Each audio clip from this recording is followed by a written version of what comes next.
ज्याच्या शरीरात उष्णता जास्त वाढते, तर त्यांनी आवर्जून चिगळ आणि चिगळाचे पदार्थ खाल्ले पाहिजेत. का तर चिगळ उष्णता कमी करते शरीरातली. मस्त साधलंय पिठलं. नमस्कार, मी तानाजी. तर आजचा आपला बेत आहे चिगळ्याच्या भाजीचं पिठलं. तर आजपर्यंत आपण हरभऱ्याच्या डाळीच्या पिठापासून जी पिठलं बनतं, तर ती आवडीनं खातं चालू आहे. त्याचबरोबर वेगवेगळ्या डाळीच्या पिठापासून पण पिठली बनतात, ती पण आपण आवडीनं खातं चालू आहे. पण चिगळाची भाजी टाकून पण एक पिठलं केलं जातं. तर ती पिठलं खायला पण मस्त असतं, त्याचबरोबर शरीरासाठी पण पौष्टिक असतं. तर ती चिगळाच्या भाजीचं पिठलं कसं केलं जातं, ती प्रक्रिया आणि पाककृती आज आपण बघू. नानव, चिगळाची भाजी आहे का? हाय गे कुठं आहे? ह्या इकडं खाल्ल्या बाजूला फवारली या. हां. पण इकडं नवीन घास टाकलेले आहेत त्यात आले असेल आता तिथं बघा बरं. बरं बरं. आता आपण आमच्या शेजारी शिवानाना गणगे यांच्या रानात आलोय आणि त्यांच्या रानात भरपूर चिगळीची भाजी उगवलेली आहे. तर आता त्यांच्या रानातून आपण चिगळीची भाजी काढणार आहे.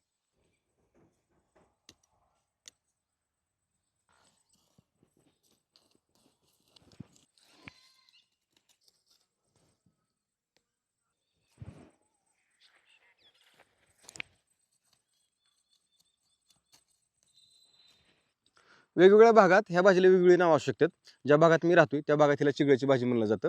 आणि काही दिवसापूर्वीच मी चिगळ्याच्या भाजीचा आणि चिगळ्याच्या भाकरीचा व्हिडिओ केला होता. तर त्या व्हिडिओच्या खाली भरपूर कमेंट येत होत्या, की ही चिवळ्याची भाजी आहे, ही चिगूरची भाजी आहे. त्याचबरोबर अशा पण कमेंट येत होत्या, की ही घोळाची भाजी आहे. पण ही चिगळ ठीक आहे, चिगूर ठीक आहे, पण घोळाची भाजी वेगळी असते. आता ती घोळाची भाजी पण दाखवतो. ही आहे घोळाची भाजी. तर ही घोळाची भाजी वेगळी आणि ही चिगळ्याची भाजी वेगळी. ह्या चिगळ्याच्या भाजीला छोटी छोटी पानं आहेत आणि ह्या घोळाच्या भाजीला मोठी मोठी पानं आहेत. आणि घोळाच्या भाजीला एकच अशी मुळी असते मोठी. आणि ही जी चिगळची भाजी आहे, ही जशी जशी पसरत जाते जमिनीवर तशा तिला वेगवेगळ्या मुळ्या फुटत जाते त्या. आणि चिगळची भाजी आपण उपसून काढली की थोडा जर तिचा तुकडा राहिला तरी लगेच तिथनं तिचा टाळाचा टाळ पसरायला सुरुवात होते. आणि ही जी काय घोळाची भाजी आहे ही एकदा उपसून काढली की हिचा विषय संपवतो. हे काय उगवून येत नाही, ही बियापासूनच उगवून येते. म्हणजे ह्याच्या देठाला सहसा मुळ्या फुटत नाही त्या, त्यामुळे ही घोळाची भाजी वेगळी आणि ही चिगळची भाजी वेगळी. आता ही एवढी चिगळची भाजी काढली आणि ही 10-15 मिनिटात काढलेली भाजी आहे. नानीनं जास्त मदत करू लागितली. नानीनं जास्त भाजी काढली. मी थोडीच भाजी काढली. तर ही एवढी आता चिगळची भाजी आहे. ही साधारणतः अर्धा पाऊण किलोच्या आसपास एवढी भाजी असेल.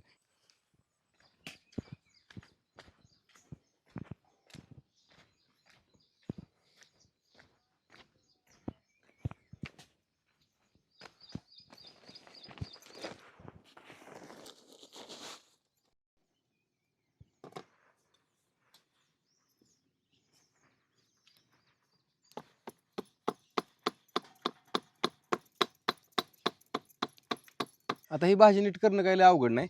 ह्या भाजीला अशी एक मोठी मुळी असते आणि त्या मुळीला ढेकळं-बिकळं असते ती. तर ती एक मुळी तोडून घ्यायची. त्याचबरोबर हिला छोट्या-छोट्या उपमुळ्या पण असतात त्या. त्या उपमुळ्या काढून घ्यायच्या आणि त्यानंतर ह्या भाजीचं तुकडं करायचं असं इंच दीड इंचाचं तुकडं करायचं. आणि ही तुकडं लगेच होतात. एकदम तुटायला ही भाजी हलकी असते आणि हलकी असल्यामुळं हिचं लगेच असं टाक, टाक, टाक, टाक, टाक, टाक असं तुकडं होतात. तर ते तुकडे करून घ्यायचं आणि तुकडं करून घेतलं की झाली आपली ही भाजी नीट करून.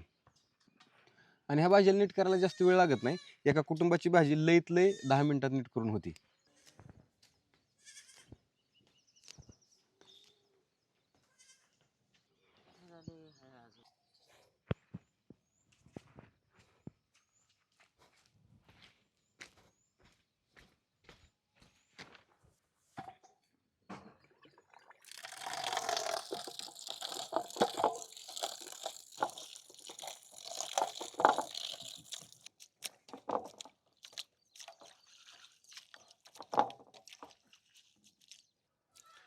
आता ह्या चिगळ्याला व्यवस्थित पाण्यानं 2-4 वेळा खंगळून घ्यायची. त्याचबरोबर हाताने खसा-खसा चांगली चुळून घ्यायची. व्यवस्थित हिला चुळून घेतली, की ह्यात मातीची ढेकळं असतात बारकी-बारकी. ती ढेकळं इगरते ती. त्याचबरोबर आजकाल आता सगळीकडेच तणनाशक फवारलं जाते. तर ह्या भाजीवर पण तणनाशक फवारलेलं असू शकतं. तर ती तणनाशक निघून जातं. त्यामुळे ही व्यवस्थित स्वच्छ धुवून घ्यायची.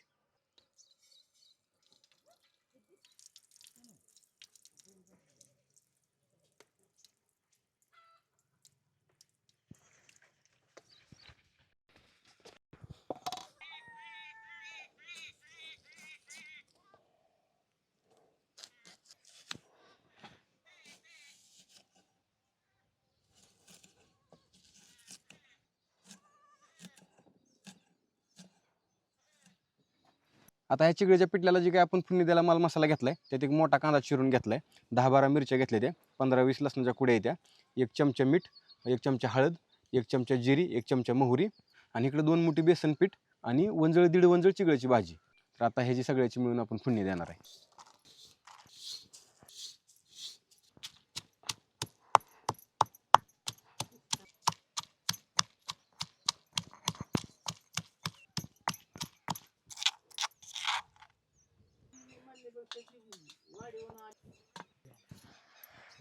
बागलं म्हणली तुम्हाला वतान देतो खरं, पण आम्ही गळगुंडे म्हणणार. 2 पळ्या तेल वतायचं. आता तेल गरम झालं म्हणजे जिरी मोहरी टाकायची.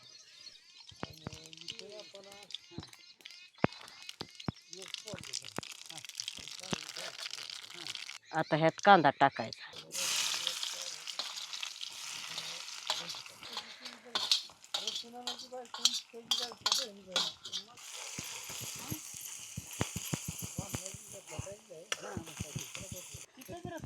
कांदा चांगला लालसर भाजून घ्यायचा. आता ह्याच्यात मिरची टाकायचं.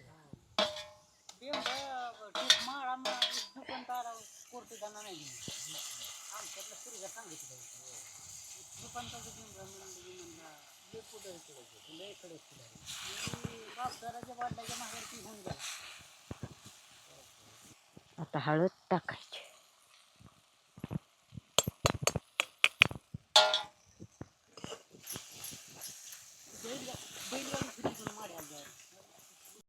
आता हे व्यवस्थित परतून घ्यायचं.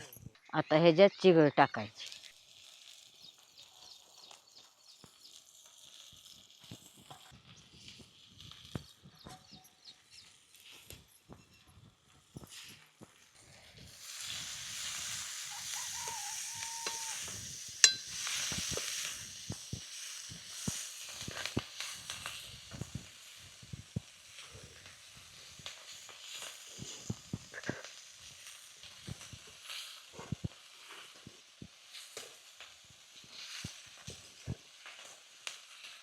आता थोडं चिगळत पाणी वाटायचं.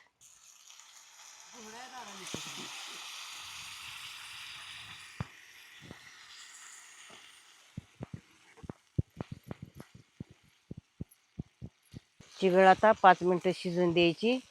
आता वर बेसनाचं पाणी करायचं. आणि ताक प्यायला वर इतकं ताक प्यायचं.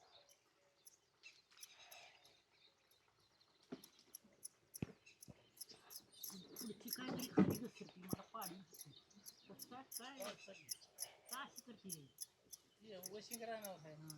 ही बेसन चांगलं कालवायचं आणि गाठी फोडून द्यायच्या. आता ही बेसन चिगळत टाकून गरगटून घ्यायचं.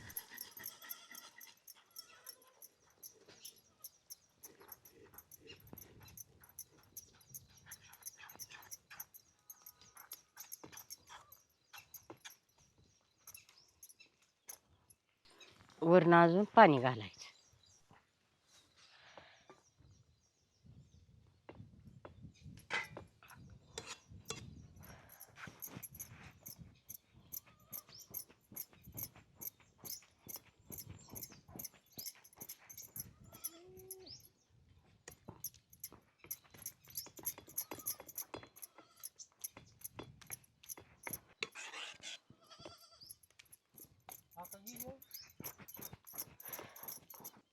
आता ही चिगळचं पिठलं झालं तयार.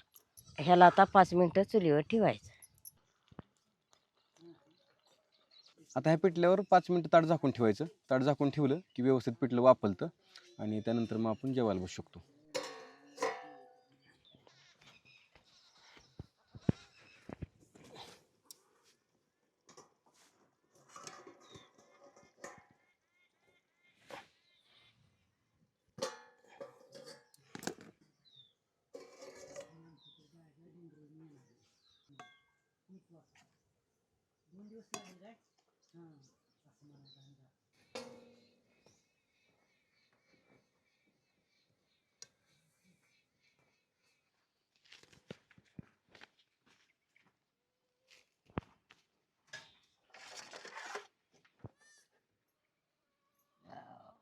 कॅरेट एक त्या तिकडे पडलंय असलं बारक काय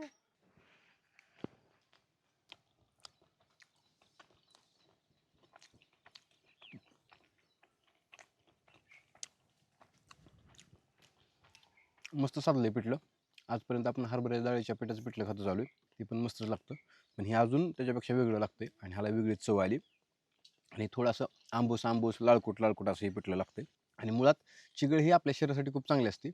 का तर चिगळमध्ये तंतुमय पदार्थ जास्त असतात, त्याचबरोबर पोषक घटक चांगले असतात. त्यामुळे चिगळ आपण सतत खाल्ली पाहिजे. आणि ज्याला हिटचा प्रॉब्लेम आहे, ज्याच्या शरीरात उष्णता जास्त वाढते, तर त्यांनी आवर्जून चिगळ आणि चिगळाचे पदार्थ खाल्ले पाहिजेत. का तर चिगळ उष्णता कमी करते शरीरातली आणि शरीर थंड ठेवण्याचं काम करते. तर असं ही चिगळाचं आपल्या शरीरासाठी खूप फायदे आहेत. तर असा हा आजचा आपला चिगळाच्या पिठल्याचा व्हिडिओ. तर आशा करतो ही व्हिडिओ तुम्हाला आवडला असेल.